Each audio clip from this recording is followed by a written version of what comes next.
pasteur Joël Spinks et bienvenue à l'émission Vie de foi. Aujourd'hui, nous avons avec nous en studio le pasteur Donato Anzalone. Bonjour, pasteur Donato. Bonjour, pasteur Joël. Quelle joie d'être avec vous. Oui, pareillement. On est content de vous recevoir dans nos studios aujourd'hui pour une semaine d'émission où nous allons parler de la foi. Wow! Hallelujah! Oui, j'en suis enthousiaste. Gloire à Dieu. Vous êtes un homme de foi et puis je connais votre témoignage. En tout cas, plusieurs témoignages que vous avez déjà partagés. Vous êtes même venu prêcher à notre église il y a quelques temps. En effet. Et vous nous avez partagé des histoires de miracles. Mais pour arriver à avoir ces témoignages-là, il faut exercer la foi. Et puis, on est béni de vous avoir avec nous aujourd'hui. Mais juste avant qu'on commence l'étude, parlez-nous un peu de votre ministère, parce que je sais que vous êtes ici en visite au Canada, mais vous êtes présentement, vous habitez en Suisse et vous êtes pasteur là-bas. Oui, en effet, je suis pasteur à Lugano, dans une très belle ville de Suisse, avec un lac extraordinaire. Wow. Et nous avons une église là-bas qui s'appelle le Centre chrétien Parole Vivante. Oui. Et cela fait de nombreuses décennies maintenant que nous sommes dans le ministère. Nous étions d'abord en Belgique. Okay. Ensuite, mon épouse et moi, nous nous sommes transférés il y a presque 15 ans maintenant en Suisse. Mais en plus du ministère pastoral, nous avons un ministère itinérant. Vous voyagez beaucoup. Je voyage à peu près 2 semaines par mois dans les nations. Wow. 4 continents pour l'instant. Et il n'y a pas longtemps, en mois de juin, j'étais en Afrique. Bientôt, dans quelques temps, je serai aussi au Brésil. On voyage tout le temps. Wow, ben vous aimez ça, gloire à Dieu. Je suis béni pour vous. Merci. Et puis pendant longtemps, j'ai voyagé aussi. Et là, on est plus tranquille pour nous. Mais là, ça recommence un peu. Là. Mais vous savez que c'est une question de saison. On a oui. des saisons plus selon ce que le Seigneur nous demande. C'est ça. Moi, je fais ce que je fais parce que Dieu me l'a demandé de le faire. Mais s'il me disait maintenant, reste là et fais ce que tu dois faire là, je le ferai aussi. Je crois que vous et moi, on a toujours voulu faire cela, c'est d'obéir le Seigneur. Exactement. Et puis Dieu nous donne une grâce pour toutes les saisons. Hein, c'est ça. Si Absolument. Dieu nous appelle à voyager, il va nous donner la grâce. Absolument. Et puis si on voyage on n'a pas la grâce, c'est pénible. Surtout pour les jet lags et tout le reste. Oui. Mais gloire à Dieu pour votre ministère et merci d'être là aujourd'hui. Je sais que vous avez plusieurs témoignages de victoire à cause de la foi que vous avez placée dans la parole de Dieu. Et puis on a ce privilège cette semaine où on va vraiment, on va parler de la foi, mais non seulement juste la foi en général, mais ce qu'on veut faire, c'est vous aider à découvrir les percées dans vos vies. Parce qu'en fait, on va parler de ce qui peut contaminer notre foi. Vous êtes en train d'écrire un livre en ce moment. On a un extrait du manuscrit. J'ai eu le privilège de lire certains passages de ce livre-là et vraiment, j'ai été béni jusqu'à présent. C'est super bénissant. Et je crois qu'il y a plusieurs personnes qui sont là. Les gens ont entendu des messages sur la foi, se mettent à confesser la parole. Ils disent, oui, je crois, mais on dirait, je trouve ça difficile, vivre une percée. Et puis cette semaine, je crois que c'est une semaine de délivrance pour plusieurs personnes où vous allez recevoir de la connaissance et vraiment arriver à ce point où vous allez avoir une révélation pour votre propre vie. Donc, on va plonger tout de suite dans le sujet, si vous êtes prêts, pasteur Donato. Absolument. Oui. J'aimerais ça ouvrir juste avec Hébreux, chapitre 11. Et le premier verset, si on parle de la foi, Hébreux 11, verset 1 nous dit « Or la foi est une ferme assurance des choses qu'on espère, une démonstration de celles qu'on ne voit pas. » Donc, on voit juste une définition assez courte ici, et vous la connaissez certainement, la foi. Alors, écoute, je peux vous raconter une anecdote. Oui. J'étais à Bruxelles dans mon église et j'avais avec moi un grand homme de Dieu qui s'appelait Lester Sumrall. Ok, oui. Et je le traduisais. Et je traduisais justement ce verset-là. Et il lisait en anglais « Faith is the substance ». Et moi, je traduisais ce que la Bible dit. La foi est une assurance. Et puis il répète « Faith is the substance » en anglais, vous savez. Oui, oui. En français, je dirais « La foi est une substance oui. ». Et moi, je traduis ce qui était marqué dans ma belle traduction « La foi est une assurance ». Et il répète encore, vraiment pour montrer ce qu'il dit « La foi est une substance ». Et moi, je traduis de nouveau ce qui est écrit dans la Bible « La foi est une assurance ». Et il se tourne et m'a dit « I said substance. Wow. J'ai dit substance. Et ce qu'il voulait dire par là, c'est que la foi est beaucoup plus fort qu'une simple assurance. La foi, c'est quelque chose que l'on peut palper, qu'on peut toucher. Et quand on l'a touché, on sait qu'on a reçu ce que Dieu nous a demandé. Wow, gloire à Dieu. C'est malheureux des fois nos traductions, hein? C'est pas toujours exact. Et puis c'est pour ça que c'est bon d'avoir plus qu'une version. Absolument. Et avec l'Internet aujourd'hui, on peut comparer les versions et aller voir dans le texte le sens du mot. Parce que ça change des choses, n'est-ce pas? Absolument. Quand on a la révélation, c'est une substance. Amen. Et puis des choses qu'on espère. Gloire à Dieu, on va en parler tout au long de cette semaine. Et puis vous allez vivre des victoires.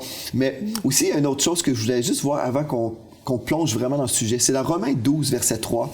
Ça nous dit, c'est par la grâce qui m'a été donnée, j'ai dit à chacun de vous de n'avoir pas de lui-même une trop haute opinion, mais de revêtir des sentiments modestes selon la mesure de foi que Dieu a départie à chacun. Et des fois, les gens sont là, Pasteur Donato, ils peuvent dire, bien, telle personne a vécu une percée dans sa vie, cette personne-là a vécu un miracle parce qu'elle a plus de foi que moi. Donc, si je ne vis pas des victoires, c'est parce que Dieu a choisi de donner plus de foi à une telle personne. Donc, moi, j'ai un déficit de foi quelque part. Mais cette semaine, on va voir que c'est pas vraiment la réalité, n'est-ce pas? Absolument. Non, d'autant plus que le verset que vous venez de lire nous parle justement de ne pas avoir une image de nous soit trop haute, soit trop basse.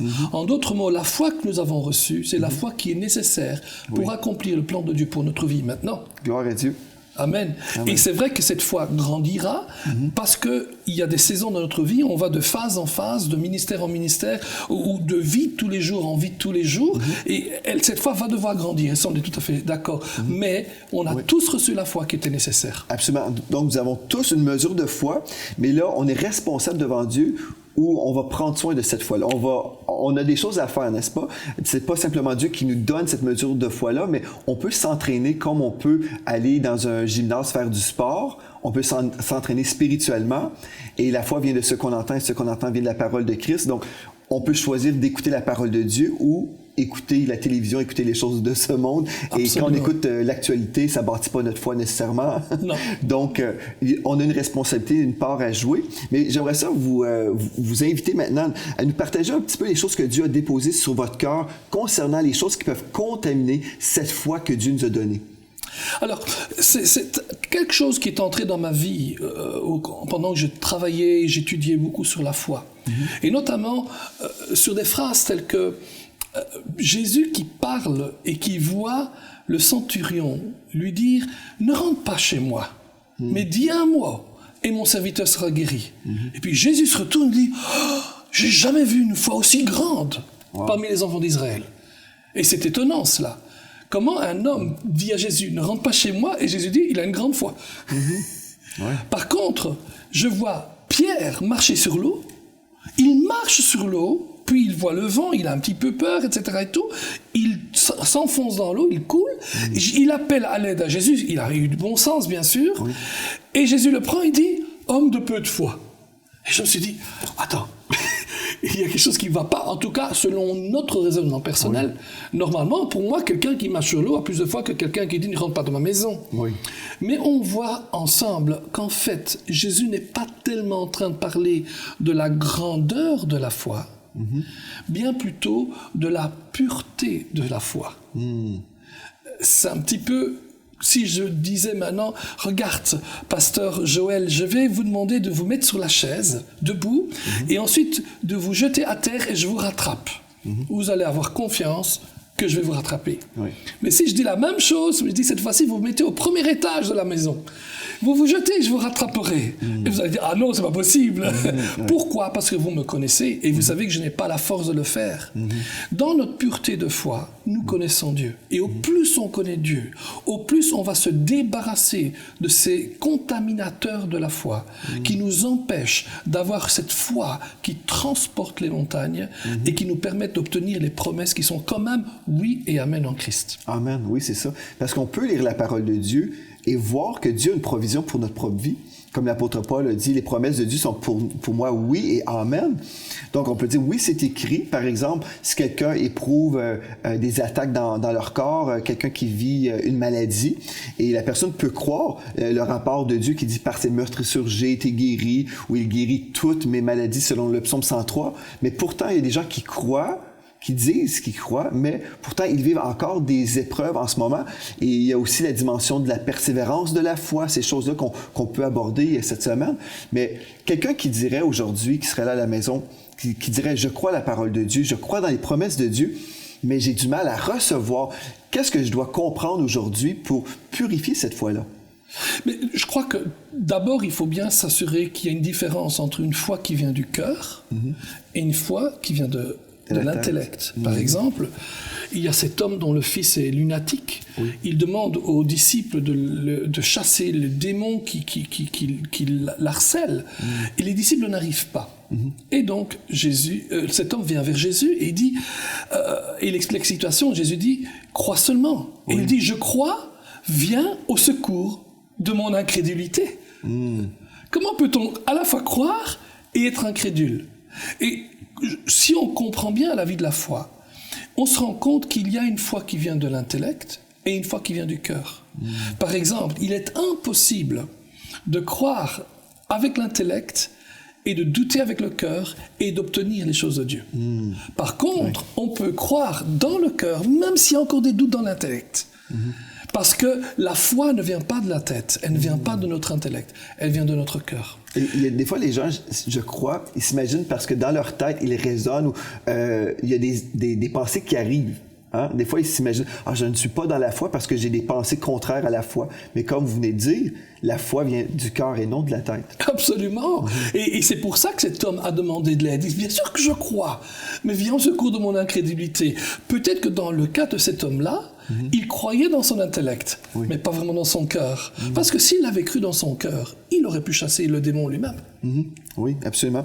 Bien, vous me parlez de la peur. Une des choses, ça, c'est une chose qui peut venir contaminer notre foi. Parce que j'ai toujours expliqué que la crainte ou la peur, c'est l'opposé de la foi. Parce qu'on croit que la foi peut déplacer les montagnes. Donc, notre foi, c'est une force active qui peut déplacer les montagnes. C'est vraiment une force de puissance. Hein? Amen. Et puis, si je peux relâcher ma foi et voir un miracle, bien, gloire à Dieu, on sait que c'est puissant. La foi est puissante. Mais pareillement, l'opposé de la foi, pour moi, la façon que je comprends les choses, c'est que la crainte ou la peur, c'est vraiment une foi, sauf au lieu de placer la foi en Dieu, on la place dans ce que l'ennemi peut faire contre nous.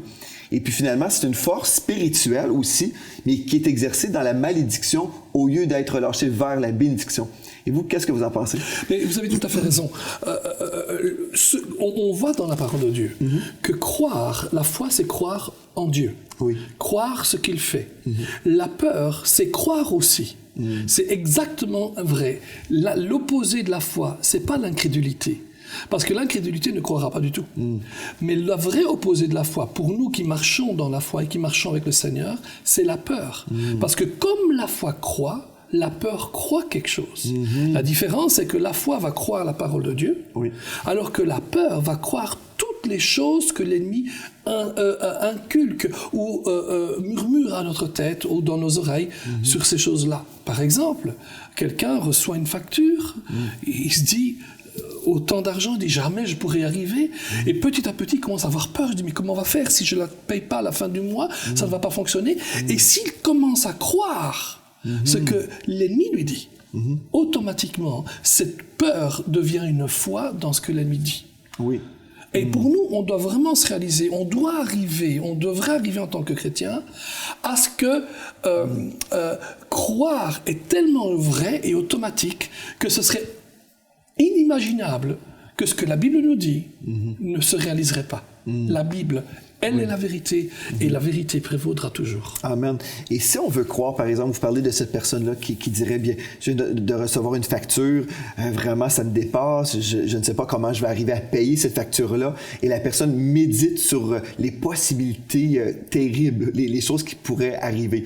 Je vais peut-être perdre ma maison, peut-être je vais perdre mon véhicule, et là on commence à angoisser, toutes ces choses-là, et il y a plusieurs chrétiens qui sont comme ça, malheureusement. Pasteur Donato, vous avez sûrement rencontré des gens où sont angoissés parce qu'ils se sont mis à méditer sur les possibilités. En fait, le menu du diable. Le diable dit, je vous propose un menu de crainte. Là. Et puis là, vous pouvez embarquer dans cette chose-là.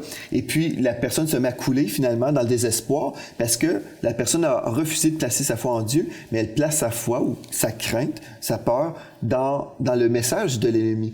Mais si on veut être puissant dans la foi, si on veut marcher dans la foi, je crois que c'est important d'être renouvelé constamment par la parole de Dieu, n'est-ce pas? Absolument. Être transformé par le renouvellement de l'intelligence afin de discerner quelle est la volonté de Dieu, ce qui est bon, agréable et parfait. Donc, si, admettons, on a un problème financier, et puis on peut passer peut-être 2 heures à regarder notre visa, notre compte de visa, ou on peut dire, OK, là, je réalise qu'il y a une réalité, mais la vérité de la parole de Dieu me dit que Dieu pourvoit tous mes besoins selon sa richesse avec gloire en Jésus-Christ. Alléluia. Et là, au lieu d'être dans la peur et l'angoisse, mais on peut être dans la paix. Amen. Alléluia. Oui. Mais écoutez, c'est exactement ce que nous avons vécu avec notre fille Gabriella. Oui. il y avait une réalité, elle était malade, elle avait un virus, elle ne pouvait pas marcher, elle ne pouvait pas parler, elle devait mourir à l'adolescence. C'était la réalité. Mais gloire à Dieu, il y a quelque chose qui est plus haut que la réalité, et c'est la vérité de la parole de Dieu. Et la vérité de la parole de Dieu dit que par les meurtrissures de Jésus, nous sommes guéris. Amen. Qu'elle était un don parfait et excellent qui vient du Père des Lumières, chez lequel il n'y a aucune ombre de changement. Et donc, quand on parle des factures, c'est exactement la même chose. Et peut-être ce que je peux dire aussi à tous nos auditeurs, c'est que on est tous dans le même club là. On a tous des factures qu'on doit payer. Et quelquefois, on n'a pas l'argent pour le payer. Mais on a celui qui est avec nous. Amen. Et il viendra toujours. On a ces promesses dans la parole de Dieu. Que notre Dieu pourvoira à tous nos besoins selon sa richesse avec gloire en Jésus-Christ. Je me souviendrai toujours de ce grand missionnaire Hudson Taylor. Hudson Taylor avait une grande équipe de missionnaires avec près de 150 missionnaires qui travaillaient pour lui. Et il devait croire pour que les finances arrivent. Wow. Et un jour, c'était l'époque où bien sûr il n'y avait pas d'avion, etc. Et tout, donc souvent les missionnaires laissaient leur famille dans le pays d'origine pendant des années, 2, 3, 4 ans. Et eux étaient là, et puis une fois tous les 2, 3, 4 ans, ils venaient faire une rentrée à la maison et aussi bien voir les églises qui les soutenaient. Et il écrit une lettre à sa femme, pardon. Et il écrit: chérie, il nous reste plus que 25 cents. De 3 petits points, plus toutes les promesses de Dieu. Wow. Alléluia! Ben, c'est bénissant, absolument. Amen. Absolument. Et si on réalise que Dieu est notre source, c'est ça, Dieu est notre source. Donc, si je regarde à mon compte de banque, bien, je peux me décourager, je peux être découragé. Mais si je regarde au Seigneur, bien, lui, son compte de banque est jamais dans le négatif. Absolument, absolument. Dieu est ma source en toutes choses. Et puis, je me souviens, l'autre fois, je marchais avec mon épouse et ma plus jeune fille. Et puis, mais mon enfant me disait, je suis allé rendre une visite chez une amie, et puis son père est multimillionnaire, et puis elle me racontait un peu la maison. Elle dit, wow, c'est vraiment très, très beau. Et puis, elle dit, mais papa, sommes-nous millionnaires aussi? J'ai dit, certainement, mon enfant. Elle dit, ah oui? J'ai dit, oui. J'ai dit, parce que nous sommes co-héritiers avec Christ. Amen. Et si j'ai besoin de quelque chose, Dieu pourvoit toujours à tous nos besoins. Alléluia. Je dis, en fait, on est même plus riche que ça. Elle dit, ah bon? Parce qu'avec Dieu, si Dieu est notre source, si on a besoin de quelque chose, Amen. Dieu va toujours pourvoir. Et puis, dans le ministère, ou peu importe, dans notre vie, on devrait consulter Dieu. Et si Dieu nous dit de faire quelque chose, Dieu va toujours pourvoir. Et puis, ça a été mon expérience. Il y a des gens qui vont consulter le compte de banque pour savoir est-ce que j'ai le droit de faire telle ou telle chose. Mais dans mon expérience de vie, je consulte Dieu et je dis, Seigneur, dis-moi ce que tu veux que je fasse. Et si Dieu dit, je veux que tu le fasses, et puis il y a eu un temps où Dieu nous disait, on devait prendre un pas de foi pour, en tout cas, une chose spécifique qui était pour nous coûter beaucoup d'argent. Et puis la comptable a su qu'on était pour prendre un pas de foi. La comptable est chrétienne, mais elle dit, mais êtes-vous certain que c'est une bonne chose, là? Je vois votre compte de banque, je suis pas certaine que vous êtes préparé pour ce pas-là. Et puis dans mon esprit, le Seigneur m'avait dit que c'était le temps. Et puis on a pris le pas de foi, et la semaine suivante, les revenus de l'Église ont augmenté pour payer cette chose-là. Et puis on a toujours été capable, on n'a jamais comme diminué après ça. Donc si on regarde toujours dans le naturel, on dit, bien dans le naturel me dit ceci ou me dit telle chose, on va marcher dans le naturel. Et puis la vie chrétienne dans le naturel, c'est désolant, je m'excuse, mais c'est pas vraiment excitant.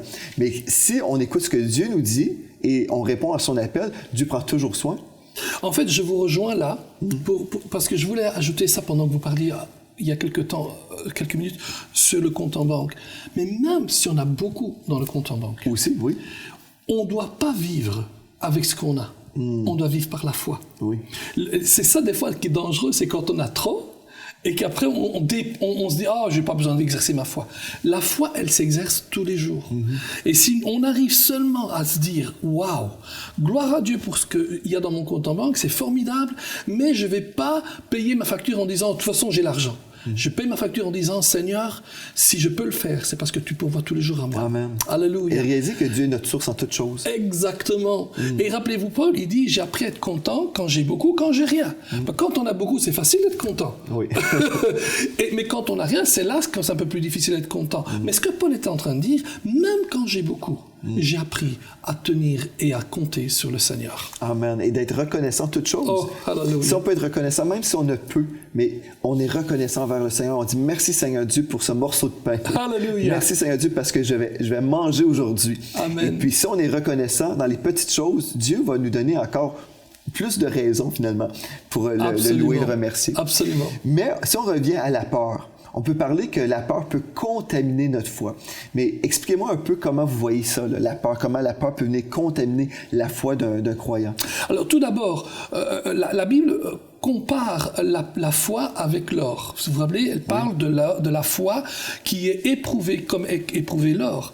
Qu'est-ce que c'est que l'or? L'or, c'est un métal que l'on trouve quelque part. Hein, et souvent, ce métal ne se trouve pas à l'or pur. En général, il est contaminé par toutes sortes d'alliages. Et en fait, on calcule le degré de pureté de l'or en carats. 24 carats, c'est l'or pur à 100%, qui n'existe pas d'ailleurs. On a trouvé, je me rappelle, il y a quelques années au Canada, un or à 99,99%, mais pas encore à 100%. Wow, okay. Mais il y a une bonne chose, il est possible d'avoir une foi à 100% pure. Amen. Amen, oui. Et donc, il est allié avec toutes sortes de métaux, et ce qu'on doit faire, c'est l'éprouver, le mettre sur le feu pour le débarrasser de tous ces alliages. Et en fait, la foi a aussi des alliages. Et ces alliages sont presque là, constamment avec nous. Vous parlez de la peur, qui est vraiment un des premiers alliages qui vient contaminer notre foi. Et on peut vraiment le dire. 20% de pureté et 80% d'alliage, ben ça limite notre foi. 30% de peur, mais 70% de peur, 30% de foi et 70% de peur, ça contamine notre foi. Et notre objectif, c'est de nous débarrasser de la peur. Et vous avez ce passage dans Matthieu chapitre 8, où Jésus est dans la barque et il dort avec ses disciples. Rappelez-vous ce qui se passe. Tout d'un coup, il y a une tempête, les disciples sont là, il y a trop d'eau, ils ont peur. Je peux vous le lire? Oui, je vous en prie, pasteur. Matthieu 8, verset 23, à la maison, fait suivre avec nous. C'est-à-dire, il monta dans la barque et ses disciples le suivirent. Et voici s'éleva sur la mer une si grande tempête que la barque était couverte par les flots. Et lui, il dormait. Les disciples, s'étant approchés, le réveillèrent et dirent « Seigneur, sauve, nous périssons. » Il leur dit « Pourquoi avez-vous peur, gens de peu de foi? » Gens de peu de foi. Alors, il se leva, menaça les vents, et il y eut un grand calme. Ces hommes furent saisis d'étonnement. Quel est celui-ci, disait-il, à qui obéissent même les vents et la mer? Les gens de peu de foi. On retrouve ce texte-là. Exactement. Ouais. En fait, si vous allez dans les évangiles, 4 fois seulement, Jésus va dire gens de peu de foi. Et à chaque fois, on découvre un nouveau élément contaminateur. Et j'encourage d'ailleurs nos auditeurs et nos téléspectateurs déjà d'aller regarder pour les prochaines émissions quelles sont ces choses-là et commencer à lire ça pour vous-même. Il dit « Gens de peu de foi, pourquoi avez-vous eu peur ?» Donc la peur a paralysé. Un jour, il y avait en Suisse des touristes sous les montagnes. Et un de ces touristes avait vu une superbe fleur Edelweiss. Vous savez, c'est la grande fleur des Alpes et tout. Mais elle était sur le flanc de la montagne, un peu trop loin de sa main. Il était couché par terre pour essayer de la prendre, mais il n'y arrivait pas. Okay. Et il voit un jeune montagnard, un jeune garçon de peut-être 7-8 ans, et il lui dit « Hé petit garçon, viens, je te prends par les chevilles, et je te tiens fort, et tu prends la fleur pour moi. » Il dit « Ah non, non, non, monsieur. » Et il est parti. Et le monsieur dit « Mais qui va m'aider? Qui va m'aider ?» 10 minutes plus tard, le jeune homme revient avec un monsieur plus grand. Et il arrive et il demande au monsieur plus grand « Vous me prenez, s'il vous plaît ?» Et il le prend par les chevilles, et il arrive à prendre les devices et la donner au touriste. Il dit, mais pourquoi tu ne l'as pas fait avec moi? Il dit, vous, je ne vous connais pas, mais lui, c'est mon papa. Ah. Amen. C'est ça. Et ça, c'est exactement ce qui se passe ici. Mais si papa dort avec moi dans la barque, je ne dois pas avoir peur. C'est ça. Wow. Alléluia. Wow, gloire à Dieu. Et donc la peur va nous paralyser, nous empêcher d'entrer dans la destinée que Dieu a pour nous. C'est ça. Il y a tellement de gens qui ont une destinée. Dieu leur parle, ils reçoivent du Seigneur vraiment une révélation pour leur propre vie, mais à cause de la peur, ils font un détour où ils prennent carrément un autre chemin et puis ils décident de désobéir à cet appel-là que Dieu a placé sur leur vie. Et c'est tragique lorsqu'on fait ça. Mais on sait qu'il y a vraiment une puissance dans la peur. Si on lit Job, par exemple, on l'a déjà mentionné dans cette émission, mais dans Job 3, 25, Job a lui-même dit « Ce que je crains, c'est ce qui m'arrive. Exact. Ce que je redoute, c'est ce qui m'atteint. » Donc, on sait que la peur peut vraiment amener toutes sortes de destructions dans une vie. Mais aujourd'hui, vous êtes à la maison, peut-être vous réalisez que vous avez pris un détour où vous avez carrément désobéi au Seigneur, mais c'est jamais trop tard. Aujourd'hui, vous pouvez dire, Seigneur, je veux te demander pardon parce que au lieu de placer ma foi en toi, j'ai cru le message que l'ennemi me proposait. J'ai cru ses mensonges, finalement. Et le voleur, on sait c'est qui dans la parole de Dieu. Le diable ne vient que pour voler, égorger et détruire. Mais Jésus est venu pour vous donner la vie et la vie en abondance. Et dans le Seigneur, je sais que c'est tellement béni. Dieu, c'est un Dieu de foi, c'est un Dieu d'amour. Et puis quand on est dans la présence de Dieu, on ne vit pas de crainte. Certainement, on peut avoir une révérence, la crainte de Dieu, avoir une révérence pour notre Dieu. On n'a pas peur de notre Père, parce que notre esprit crie « Abba Père ». Et puis on sait que notre Dieu nous aime avec un amour éternel en plus. Donc aujourd'hui, peut-être, Pasteur Donato, s'il y a quelqu'un à la maison qui est là, qui dit « Bien, j'aimerais ça vraiment être renouvelé dans mon engagement envers le Seigneur, parce que j'ai cru le mensonge du diable, j'ai mis de côté mon appel, ma destinée, mais je veux revenir sur la bonne piste. » Est-ce qu'il y a de l'espoir aujourd'hui, selon vous, pour nos amis à la maison? Ah oui, Dieu est un Dieu de rédemption, un Dieu de restauration. Et j'ai vu des gens qui n'ont pas entrepris quelque chose. Ils savaient que Dieu leur demandait de faire quelque chose dans les affaires ou autre chose, parce qu'ils avaient peur. Oui. Mais lorsqu'ils se sont remis à genoux devant le Seigneur et fait exactement ce que vous avez dit, dire Seigneur, pardon, je te demande pardon, j'ai pas cru, j'ai pas osé, etc. et tout, mais ils se sont mis à genoux, eh bien, Dieu a restauré. Amen. Et ensuite, ils se sont allés, et ils ont entré dans le plan que Dieu avait pour eux. Amen. Il y a toujours un espoir en Jésus-Christ. La chose extraordinaire avec Jésus, c'est que Jésus ne nous abandonne pas. Il accepte nos pardons, il nous restaure et il nous reconduit dans des verts pâturages. Amen. J'ai connu quelqu'un qui me disait « J'ai désobéi au Seigneur parce que j'avais peur d'obéir. » Et puis il dit « Aujourd'hui, je suis malheureux. » J'ai dit « Mais pourquoi tu désobéis? » Il dit « Parce que j'ai peur d'être malheureux. » J'ai dit, mais tu es malheureux. C'est vrai. Il dit, oui, c'est vrai. Donc, j'ai dit, est-ce que c'est temps pour toi d'obéir? Et puis, il dit, oui, je veux obéir au Seigneur. Et puis, aujourd'hui, on veut vous encourager à la maison. Dites oui au Seigneur. C'est impossible de se tromper. Parce que si vous suivez le Seigneur, il va vous conduire dans de verts pâturages, pas dans des précipices. Et puis, non, le Seigneur va bien vous conduire et vous diriger par son Saint-Esprit. Et puis, il va toujours vous diriger par la paix, par le témoin intérieur. Et quand vous êtes là, vous êtes sensible à la voix de Dieu. Dieu vous parle si vous êtes un enfant de Dieu. Et puis, si vous pouvez juste dire « Oui, Seigneur, je vais te suivre », vous verrez, vous serez témoin de la bonté de Dieu dans vos vies. Donc, merci, Pasteur Donato, d'avoir été là aujourd'hui avec nous. On va poursuivre demain. On va continuer dans ce bon thème de la foi et on va enlever les contaminants et vous recevrez votre percée cette semaine au nom de Jésus. Donc, merci encore une fois. Merci à vous. Et merci à vous d'avoir été là. Et d'ici à demain, soyez richement bénis.